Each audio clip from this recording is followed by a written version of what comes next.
Original and this is the T-90, Russia's main battle tank, and its failure in Ukraine. Our channel, the Megaprojects. Yeah, I watched T-14 videos. I'm pretty sure, like from Task and Purpose, and half a video from Laser Pig. Still have to finish that. Yeah. So this is T-90, Russia's main battle. I guess this is like before T. Numbering doesn't make sense to me. Why is it T-90? Was it developed in 90s? And T-14 because they were supposed to like launch it in 2012. No, it doesn't make sense to me. But yeah, I'm guessing T-14 is supposed to be the new one. T-19 is like one before, like the previous generation. With the main one, they use it on the battlefront. I guess, I don't know.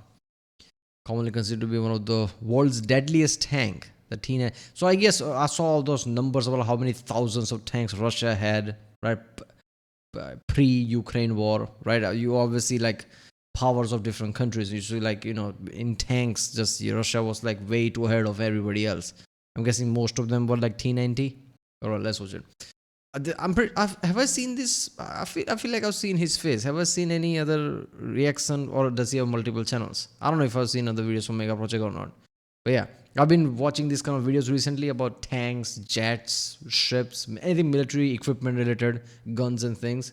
Because of fat attrition, I started reacting to him. This is like, oh, this is awesome. And this is like a rabbit hole. So if you haven't seen my other reactions to that, let's link to this. It's one of the latest ones, I guess, past few weeks or so. Or check out the end card. Probably YouTube will recommend to you or whatever. I have Instagram now. If you want to follow me, also link in the description. Let's do it. Ever since the First World War, tanks have been a mainstay of armed conflicts. Originally, there were 4 categories of tanks. There were the heavy tanks that had a high level of armored protection, super heavy tanks, then up the ante by imagine like World War One, right? British came up with the first tank, and just like imagine like just everybody just like, oh yeah, look at this, and then suddenly there's like some metal thing comes. What the fuck is that? It's just like jumping, like tanks. Also grenades were introduced during that. Right? Probably sure. Did German bring that or British? I'm pretty sure tank or British thing, the first one, right? Imagine the tank, this metal thing that with this kind of belt system coming towards you, like what the fuck is that? World War One was like I've said this in past, like World War Two was the most fucked up war ever. But World War One was fucked up at another way because it was first in many cases, right? Plane warfare was becoming like more common with like a more better way of like, I'm pretty sure it wasn't the first time, but it was like first time in that scale and with like new innovations like gun firing through propellers or whatever the Germans brought here. Right now tanks, grenades were first used, then mustard gas and everything. Imagine the mentality, like this was everything first. People didn't know what a fucking PTSD was because that level of warfare never happened, and people just realized shell shock and things like that. That was just insane, man. By keeping the heavy armor and dramatically increasing the machine's firepower. The light tanks would use thinner armor and smaller guns, trading in safety and firepower for speed and maneuverability for better tactical use. Finally, there were medium tanks, which took compromises on all fronts to make a more well-rounded vehicle that lacks any of the specialization of the other tanks. Now, all that changed in 1945 when England introduced the Centurion, the world's first main battle tank, or MBT. Through the development of more powerful engines and composite armor, the MBT was able to combine the firepower and defensive capabilities of heavy and super heavy tanks with the mobility of a light tank, all in the frame of a medium tank. Also referred to as simply battle tanks or universal tanks, by the 1960s, the MBT had replaced nearly all other tanks in operation.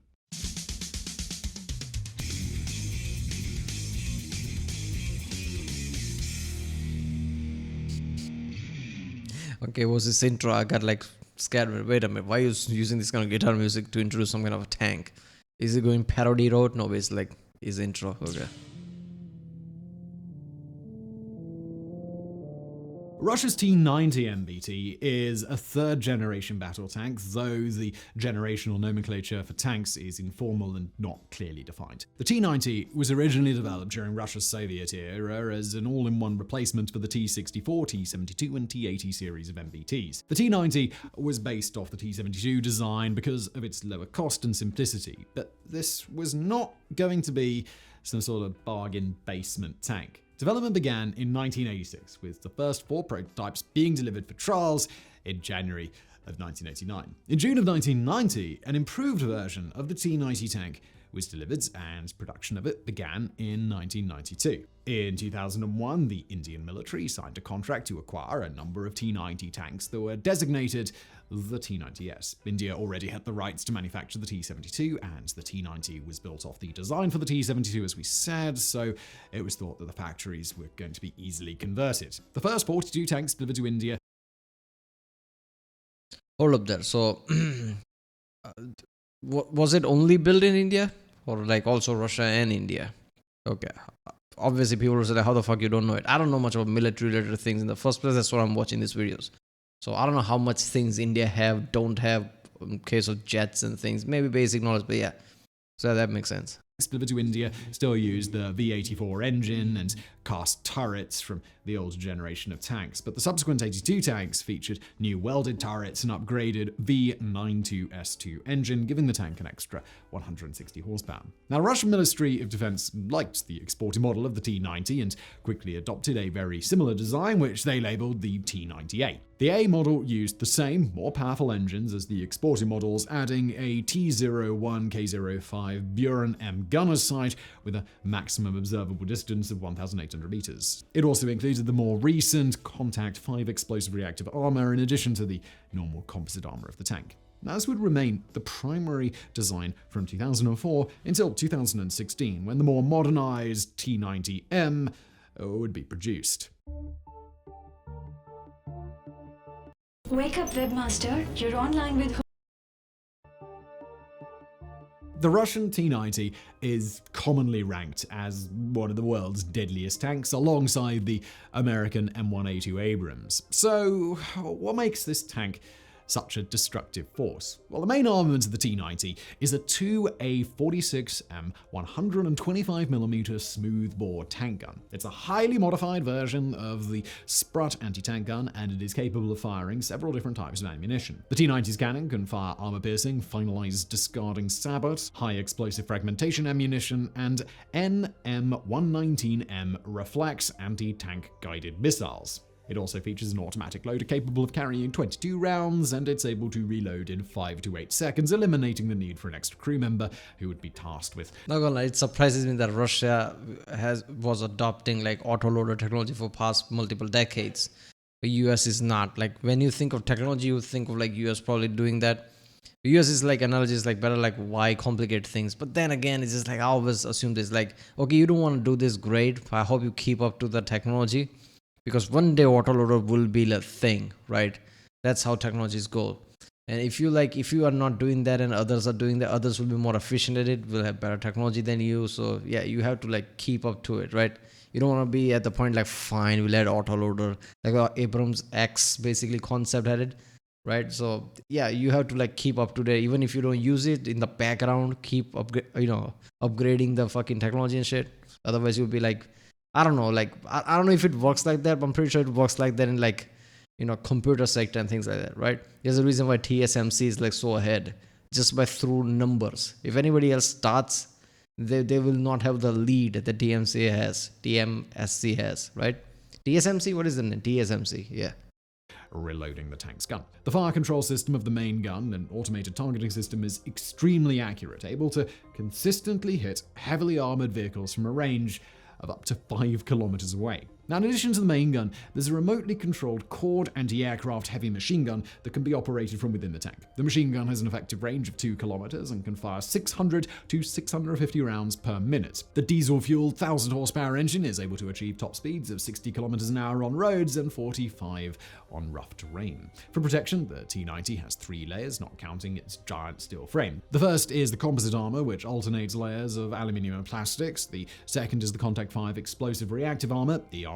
The ERA works to minimize the power of kinetic energy-based weapons, such as the armor-piercing rounds that we mentioned earlier. The final layer of protection is the Shortra 1 countermeasure suite. This system includes 2 infrared jammers on the front of the turret, 4 laser warning receivers, 2 3D6 smoke grenade discharging systems, and a computerized control system. The Shortra 1 warns the tank's crew when the tank has been painted on by a weapon guidance laser and allows the crew to turn the turret to face the threat, as the front of the turret is more heavily armored. The infrared jammer, the device responsible for the T-90's famous glowing red eyes, jams the semi-automatic command to line-of-sight guidance systems used by many anti-tank guided missiles. Smoke grenades are automatically launched after Stora-1 detects that it has been painted to blast the tank from laser rangefinders and designators, as well as the optics of other weapon systems. The defense capabilities of the T-90 have been so reliable that during combat in Dagestan in 1999, a T-90 was witnessed taking 7 direct hits from rocket-propelled grenades and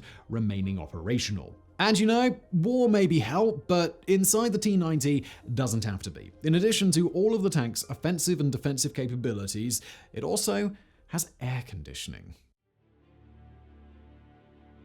Really? Okay. What? It has an air conditioning. You're kidding me, right? I mean, obviously, like, good for the soldiers, but I don't think of, whenever I think of like any warfare about anything soldier related, like, soldiers' luxury is never the thought people put on it when it comes to like fighting and arms. I always assume that we're like, okay, you don't want your fucking soldiers to be cooked. So this kind of makes sense, but you know, I don't think other tanks do that, right? Like, how many tanks have air conditioned like that? Maybe this tank was so hot that I had to put air conditioning in it. Maybe. War is always like, you know, toughest, like, you know, in the worst condition you have to survive. So people will deliberately not put AC in it, like, be tough type of shit, which is like weird. Like, you need your soldiers to be best conditioned when attacking, but yeah. As the Allied invasion of Ukraine began, pictures and video of lines of tanks could be seen all over the news and social media. Right from the start, things did not go as Russia planned. While the Russians had expected to simply roll over Kiev, they were met with a much fiercer than expected resistance. The lack of proper preparation was immediately evident as Russian tanks, expecting a quick victory, ran out of fuel and were abandoned. According to the RAND Corporation and the International Institute for Strategic Studies, Russia possessed approximately 2,700 MBTs in total at the start of the invasion of Ukraine. It's expected that Ukraine's estimates of Russian losses would be high and Russia's estimates of their own losses would be low, but according to Ukrainian military sources, Russia has lost more than 680 tanks so far. Oryx, that's a the lot. military and intelligence blog that has been tackling military losses exclusively using verifiable images and video from the war zone, currently counts 519 tanks having been lost, with 263 destroyed, 10 damaged, 39 abandoned, and 207 captured. Of those 519 tanks, at least 19 are the Russian pride and joy, the T-90. So far, 6 T-90s have been verified as destroyed, 2 abandoned, and 9 captured. There are also 64 confirmed destroyed tanks whose models can't be determined due to the photos being aerial bombing shots, particularly far away or overly obscured by smoke. So it's possible that 20 or more T-90s have been lost to Ukrainian forces. With the T-90 heralded not just by Russia, but by military experts and enthusiasts from all over the world as Okay, so what are the other tanks if that's the only T-90s? Like, okay, I'm confused. Obviously, like, there's going to be multiple tanks for multiple reasons. This is like main battle tank. So there'll be smaller tanks. I'm guessing some infantry vehicle also count as tank when they put the numbers out. Okay, somebody comment out if you know it, right? Like, of all the tanks, like 500, 600 tanks, like how many of them, like which one of is like the larger number? Like which were the main tank they used they were like lost? one of the most powerful and indestructible tanks ever created. How could this have happened? Well, there are a couple of reasons. Okay. Tanks are not vehicles of urban warfare. With the main tank's guns' effective range of 4 to 5 kilometers, MBTs are at their most effective when spread out and crossing through large open areas. Tanks are also designed to drive over rough terrain, but not over all terrain. The melting snow of late winter left the ground far too soft and wet for massive heavy tanks to travel across. As such, rather than a sparse cross-country track like would be expected of the tanks, they formed long convoys traveling down the highway. Not only did this limit the effectiveness of the tanks, it left them sitting ducks for counterattacks. Yeah. In addition, tanks are normally not rolling around the battlefield. Yeah, exactly. Like I saw like all those tanks coming through highway, like some group of people going through tour or something. Like, what the fuck is this? Okay, and obviously like in World War II and places like that, satellite wasn't a thing. Now satellite is a thing. The people are like, oh, look at that, the tanks are coming. They're just like people are just waiting. Ambush attacks were gonna happen, obviously, right? And Ukraine has support of like the Western allies, like Five Eyes and things like that. Of course, they're gonna better intelligence all the fucking time. Tanks basically rolling through the highways. Of course, a lot of them got lost there, right? constant surprise attack, ambushes, shit like that. All the javelins and things.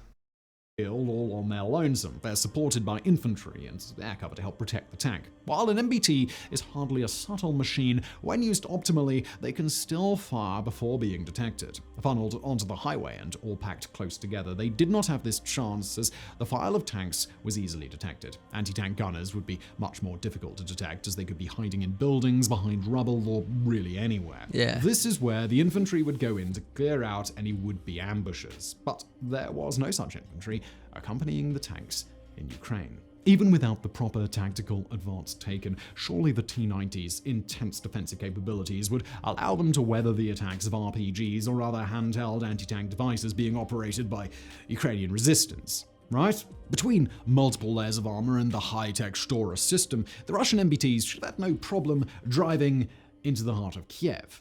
Right? Javelin, there you go.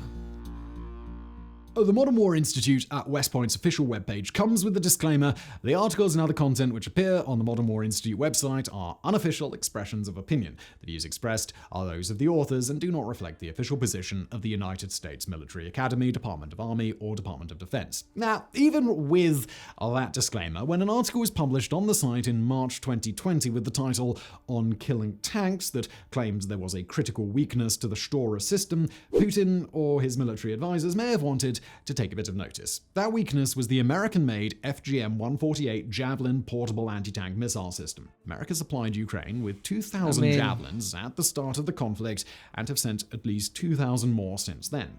The top of a tank is the least armored part, and that's where the javelin aims. Once targeted, the javelin will fly high into the air and nosedive directly onto the... This is where they need T-14 badly, right? I don't know, but like they have to increase that because T-90 probably didn't see Javelin coming. Anybody plays Call of Duty knows what the fuck Javelin is, right? So obviously Javelin is gonna be this kind of a fucking issue. Yeah, in this like modern times, just like simply rolling your old style tanks into invasion just feels weird. It felt weird when I heard of it. Obviously, it's like warfare is warfare. Like physics don't change. Tank is a tank.